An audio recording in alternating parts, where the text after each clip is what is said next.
ఇస్తానని మనిషికి 15,000 లెక్కన ఎంతమంది పిల్లలు ఉంటే అంతమంది ఇస్తామన్నారు. కానీ మళ్ళీ వాళ్ళు మాట యూటర్న్ చేస్తున్నారు. ఎందుకంటే 13,000 ఇస్తాము, మెయింటైనింగ్ ఖర్చుకు 2,000 తీసుకుంటాము అన్నారు. జగన్ కూడా అదే చేస్తాడు కదా. ఇప్పుడు మీకు గవర్నమెంట్ ఎందుకు ఇచ్చారు ప్రజలు? ప్రతి ఒక్కరు బాజీ మేయాలంటే ఎందుకు ఇచ్చారంటే జగన్ కంటే చంద్రబాబు నాయుడు బాగా ఇస్తాడు, మెరుగ్గా చేస్తాడంటేనే ప్రజలంతా ఓటేశారు. కానీ ఇప్పుడు వీళ్ళు ఏం చేస్తారు, అన్ని యూటర్న్ తీసుకుంటున్నారు. ఇంకా జగన్ అదే ఇస్తాండే కదా 13,000. మీకు ఎందుకు ఓటేసాము? 15,000 ఇస్తారు, ఎంతమంది ఉంటే అంతమంది పిల్లలకి ఇస్తారు. 20,000 రైతులు భరోసా వేస్తారు. నిరుద్యోగులకు 3,000 ఇస్తారని, వాలంటీర్లకు 10,000 పెంచుతారని, జాబ్ మేళ సంవత్సరానికి 20,000 ఉద్యోగాలు ఇస్తారని, ఇవన్నీ మీరు చెప్పింటే సూపర్ 6లో బస్సు ఫ్రీ ఇస్తారని. బస్సు కూడా ఏం ఆప్షన్ చెప్తున్నారు, జిల్లా వరకే చెప్తున్నారు. కానీ కర్ణాటక కానీ హైదరాబాద్ కానీ మొత్తం వాళ్ళు ఎక్కడైనా తిరగచ్చు, మొత్తం రాష్ట్రంలో ఫ్రీ. కానీ వీళ్ళన్నీ ప్రతి హోదానికి కట్ చేసుకుంటూ వస్తున్నారు. కట్ చేసుకుంటే ఏమవుతుందంటే 100% 2029లో గవర్నమెంట్ అనేది పడిపోతుంది. డిపాజిట్లు కూడా రావు. ఎందుకంటే ఇక ఒకప్పుడు ఉన్నది 5 ఏళ్ళ కిందట వీడి పార్టీ వాడు ఆ పార్టీ అని. పార్టీలు గిట్టి లెక్క ఉండవు. పైసలు చూస్తారు, మన జోబులో ఎంత ఉంది, ఈ గవర్నమెంట్లో ఎంత లాభం వచ్చింది, ఏమొచ్చిందని చూస్తారు. ఓవే పర్వాలేదు ఈ గవర్నమెంట్లోనే. జగన్ మొగ్గాలకి ఇచ్చాడు, బీసీలకి ఇచ్చాడు, ఎస్సీలకి ఇచ్చాడు, ఓసీలకి ఇచ్చాడు.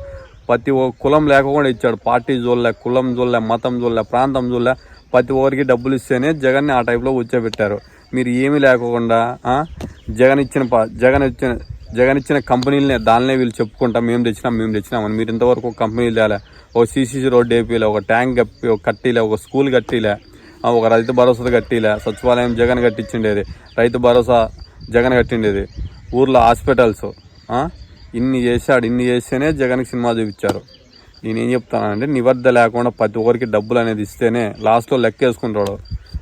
ఓటింగ్ వేస్తాడు కదా, అప్పుడు ఈవీఎంల దగ్గర పోయినాడు ఆలోచిస్తాడు, ఈ గవర్నమెంట్లో మనకేమైనా లాభాలు వచ్చినాయి, ఏమొచ్చిందప్ప జగన్ లాభాలు. జగన్ అంటే ఇంటికి ఏదో సంవత్సరానికి 1 లక్ష రూపాయలు వస్తాడు, ఏదో రూపంగా ఈ పథకాలు బిజినెస్లు అవుతాడు, అది అనుకున్నారు. కానీ టీడీపీకి ఎందుకంటే అదేదో ఒంటెద్దు పీకడం మాదిరి అయిపోయింది. ఏదో ఒక ఎద్దును కట్టుకుని ఏదో వ్యవసాయం చేస్తా అంటారు కదా, అది ఎంతసేపు పీకుతుంది. అలా వీళ్ళు ఏం చేస్తున్నారంటే అనవసరమైన విషయాల్లో జగన్ విమర్శించుకుంటున్నారు. జగన్ ఏం ప్రతిపక్ష హోదా లేదు, ఏమీ లేదు. జగన్తో వీళ్ళకి ఏం పనిలే, మంచి మెజారిటీ ఇచ్చారు. మనం పరిపాలన అనేది సూపర్ పరిపాలన చేయాలి. బాగా చేస్తే పరిపాలన ఓటు బ్యాంక్ అనేది మెరుగుతూ వస్తుంది.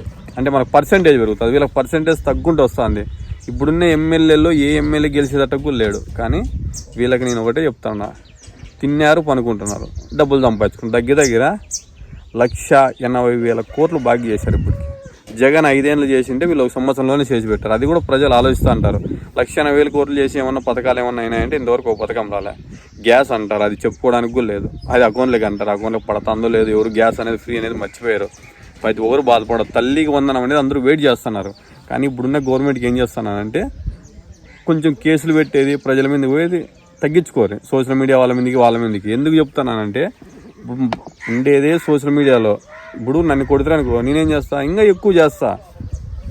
మీకు కేసులు పెట్టేది అది ఇడిచిపెట్టి ప్రజాసేవ చేయండి. ప్రజలు మంచి భారీ మెజారిటీ ఇచ్చారు, మన దాన్ని మెరుగు పెట్టుకోవాలి. కానీ ఇప్పుడు ఎన్ని వచ్చాయి మీకు? 164 సీట్లు వచ్చాయి. రేపు వద్ద వైనాట్ 175 కొట్టాలని ఆలోచన లేదు. కానీ వీళ్ళు జిగదార్చుకుంటూ వస్తున్నారు. నెక్స్ట్ టైం 100% సీఎం అవుతాడు. సీఎం జగన్ అయిననుకో మీ పరిస్థితి ఎలా ఉంటుంది చెప్పండి? మీరు చూపిస్తున్నారు కదా ఈరోజు వాడిని కొట్టరా అని, వీడు చెప్తాడు రేపు గవర్నమెంట్ వస్తే వీడిని కొట్టరా అని. కానీ కొంచెం పద్ధతిగా ధర్మం పాటించండి. ధర్మం పాటిస్తే ఎప్పటికైనా కానీ గెలుపు అనేది వస్తుంది. లేదు మీరు అధర్మం పాటిస్తే 100%